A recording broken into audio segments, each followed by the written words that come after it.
मोक्षमूलं गुरुर्कृपा नहीं सत्यात् परं ज्ञानं नास्ति तत्त्वं गुरोत्तरम् यस्मात् परतरं नास्ति तस्मै श्री गुरुवे नमः। तस्मै श्री गुरुवे नमः। तस्मै श्री गुरुवे नमः। मेरे व्यवहारिक एवं पारमार्थिक जीवन के प्रबल प्रेरणा स्रोत परमाराध्य परम पूज्य सद्गुरुदेव जी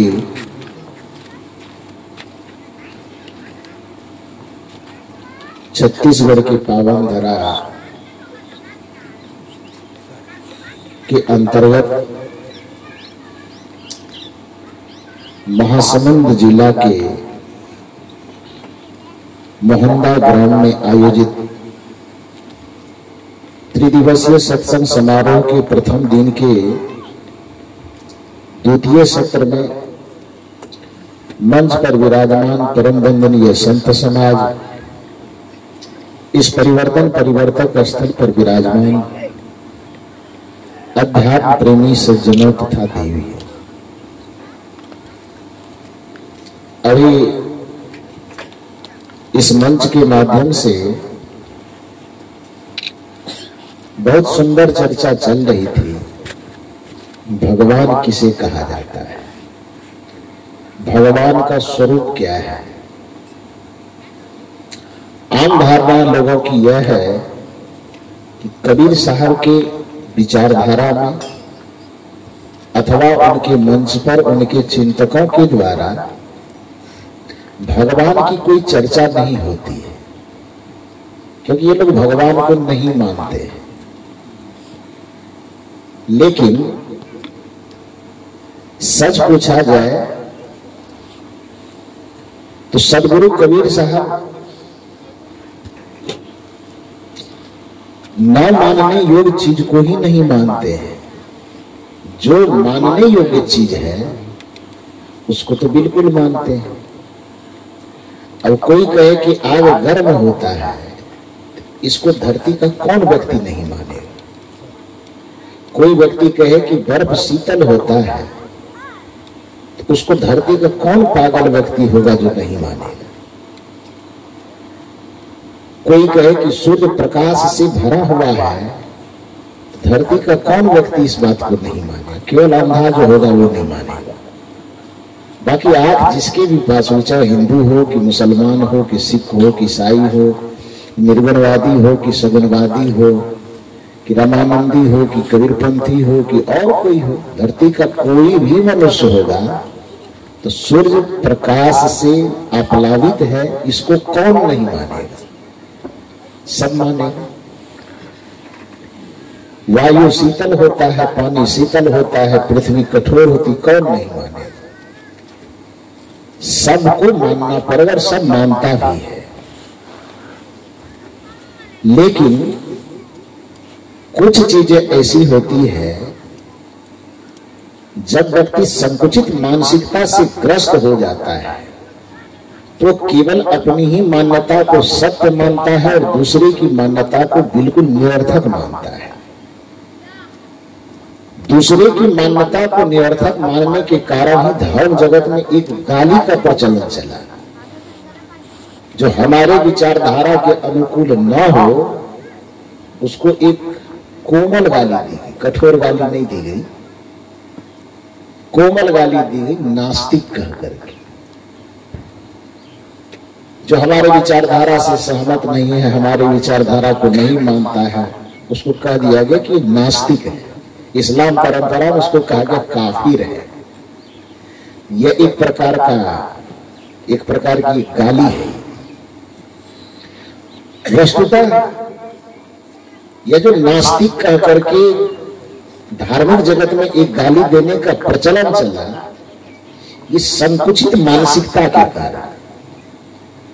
कबीर साहब का दृष्टिकोण किसी भी पक्ष में संकुचित नहीं है, बहुत विस्तृत मस्तिष्क है। और वो कहते हैं, सदगुरु कबीर साहब की विचारधारा में इस बात का समर्थन है कि समझे की गति एक है, लेकिन उसके साथ शर्त है कि जिन समझा सब ठौर।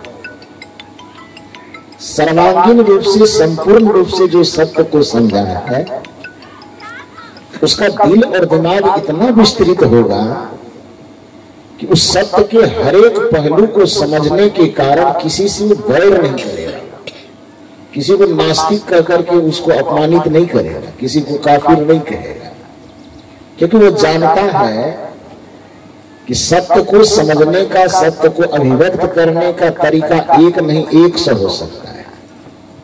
समझे की गति एक है, लेकिन शर्त है कि जिन समझा सब ठौर।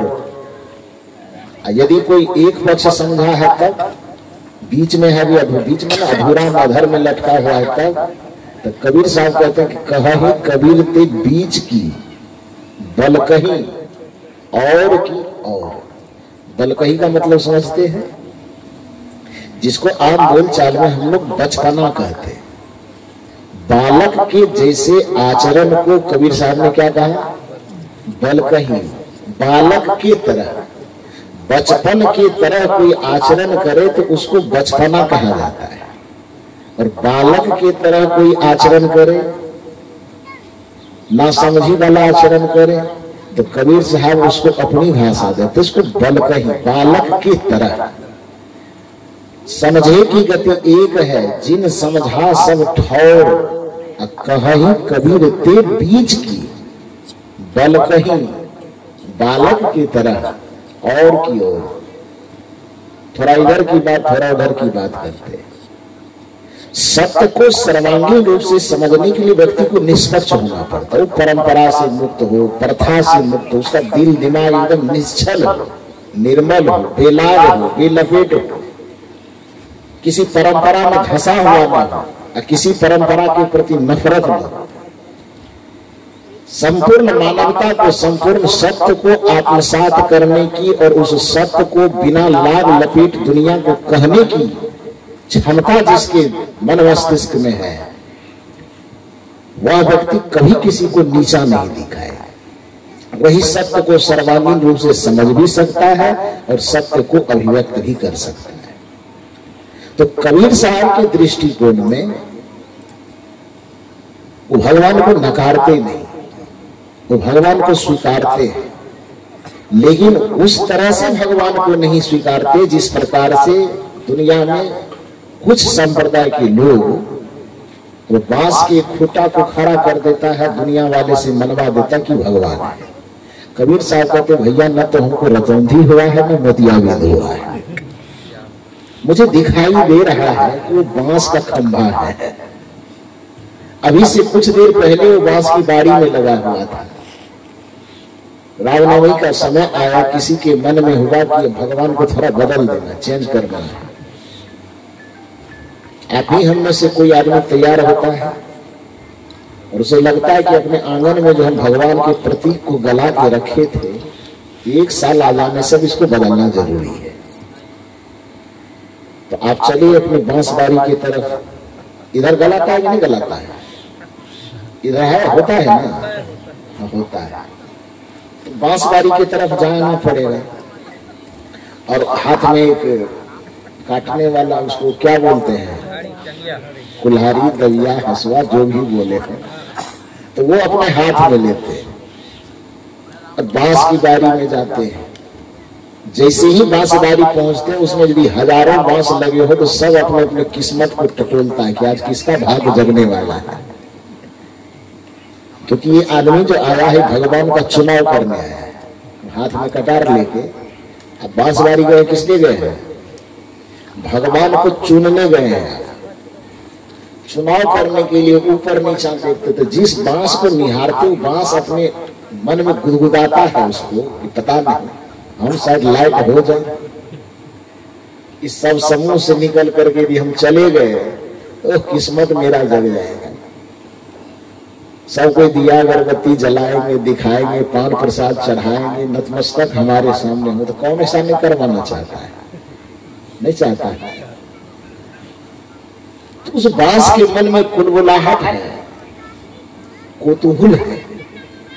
ध्यान दीजिए, कोतूहल, कोलाहल नहीं, दो शब्द है, कोतूहल, कोलाहल।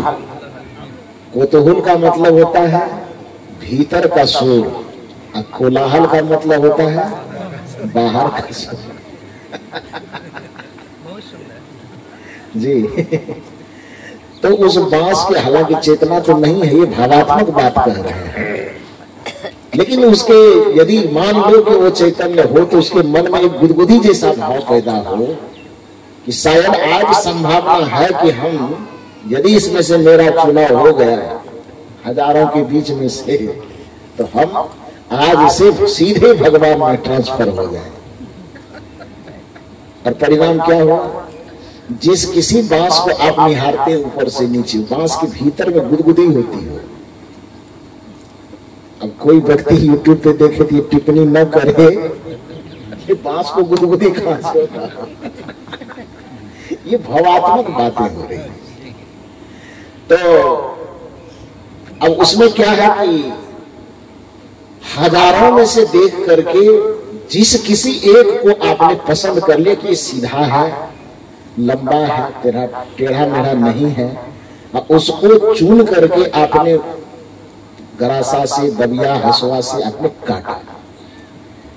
जिस वक्त उस बांस को आपने काटा, बांस अपने ऊपर खिल गया कि बस आज से इंसान की तो बात छोड़ो, सीधे भगवान बनने की श्रेणी में हम जा रहे हैं।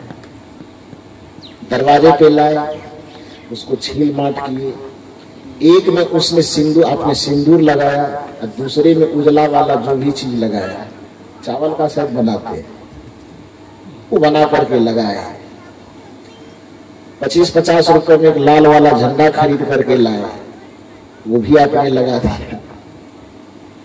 और शाम के वक्त होते होते, दोपहर होते होते, अभी सुबह तक जो बांस के बारी में खड़ा होकर के पक्षी के बैठने का आश्रय स्थल बना हुआ था, कौवा, मैना, तोता, कबूतर, जो भी पक्षी जाता हो, सुबह तक जो किसी पक्षी के बैठने का आश्रय स्थल बना हुआ था, उस बांस को आपने चुन करके लाया, दरवाजे पर छीला, बांटा, उसको सिंदूर और उजला वाला चावल उसमें लगाया, और 25 रुपए का उसमें कपड़ा बांधा, संकल्प लिए, एक हाथ मिट्टी खाने, और वहां जाकर के बस संकल्प लेकर के गला दिए। 12 घंटा के अंदर क्या हो गया वो?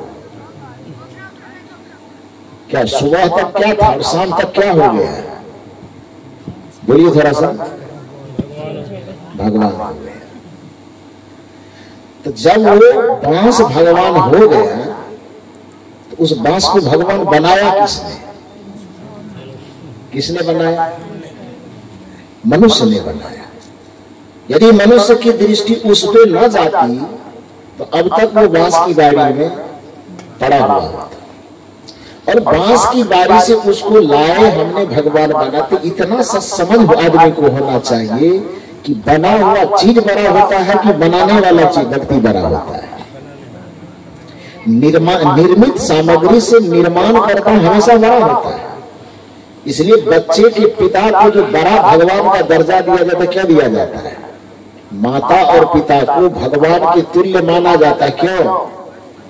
क्योंकि माता और पिता उस बच्चे के निर्माण करता है, निर्माण किया है उसने। तो निर्मित हुई सामग्री से निर्माण करने वाला हमेशा श्रेष्ठ होता है। उस बांस को भगवान का दर्जा दिया किसने? एक पत्थर खदान में पड़ा हुआ है, उस पत्थर को खदान से निकाल करके उसके सीने पर पैर रख करके छेनी हथौड़ी का प्रयोग करते करते करते करते एक आकृति दे दिया हमने, दुर्गा का, काली का, गणेश का इत्यादि कोई भी रूप दे दिए, और उस रूप को ला करके हमने मंदिर में प्रतिष्ठित कर दिया। यदि उस पर एक मनुष्य की दृष्टि न जाती तो खदान से मंदिर तक पहुंचता कैसे भाई? तो खदान से मंदिर तक लाने का जो श्रेय है वो किसको है? एक मनुष्य को है। राजस्थान से एक बार फोन आया, यूट्यूब पर कोई प्रवचन देखा होगा, तो हालांकि मैं राजस्थान को भी जाने का मौका नहीं लगा है, कार्यक्रम की सूचना आई लेकिन कुछ वजह से नहीं जा पाए। हो सकता है कि इस साल जाना हो। तो वहां किसी ने यूट्यूब पर देखा तो फोन किया वो, और अच्छी बड़ाई कर रहा था कि प्रवचन सुनने में बढ़िया लगता है, जो भी उद्गार था उनके हृदय में। उसी क्रम में मैंने उनसे पूछ लिया कि आप कहां से बोल रहे हैं? तो बताया उन्होंने कि राजस्थान से। तो मैंने पूछा आप काम क्या करते हैं? तो पहले वो जोर से ठहाका लगा करके हंसे। तो मैंने कहा पहले बता दीजिए तब हंसिएगा। तो उन्होंने कहा साहब ऐसा है कि मैं भगवान बनाता हूं। तो मैंने कहा अच्छा, हालांकि हम तो समझ ही गए, लेकिन मैं थोड़ा सा छूट ही लिया। मैंने कहा मैंने तो आज तक सुना है कि भगवान इंसान को बनाते हैं, आप कैसा राजस्थान में कैसा आदमी होता है जहां पर भगवान को बनाता है? उन्होंने कहा कि हाँ सर। फिर वो थोड़ा नॉर्मल हुआ। उन्होंने कहा कि यहाँ संगमरमर की फैक्ट्री में रहता हूँ और यहाँ पर आकृति मूर्ति वगैरह बनाता हूँ, तो यहाँ से बहुत सारे मंदिरों में कुछ मूर्तियां वगैरह जाती है, इसीलिए मैं साहब कह रहा हूँ आपको कि मैं भगवान बनाता हूँ। उन्होंने एक और मजे की बात कही, और उनकी बात इतनी ज्यादा अच्छी लगी मुझे कि गजब है। इसलिए तो सदगुरु कबीर साहब कहते हैं कि जितने भी आत्मा वो ज्ञान का स्वरूप है भाई। कोई जरूरी नहीं कि ब्रह्म ज्ञान की बात ही मंच पर बैठने वाले साधु लोग ही करते हैं। जहां जिस आत्मा में पता नहीं है, आत्मज्ञान का बीज अंकुरित हो जाता है, उसके मुंह से ऐसी ऐसी वाणियां निकलती है कि वो ब्रह्मवाक्य के जैसा होता है। वो बेचारा मजदूरी कर रहा है, वो तो मजाक में कहा कि मैं भगवान बनाता।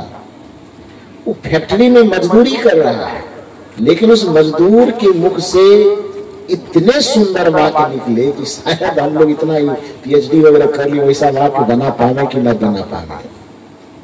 उन्होंने कहा साहब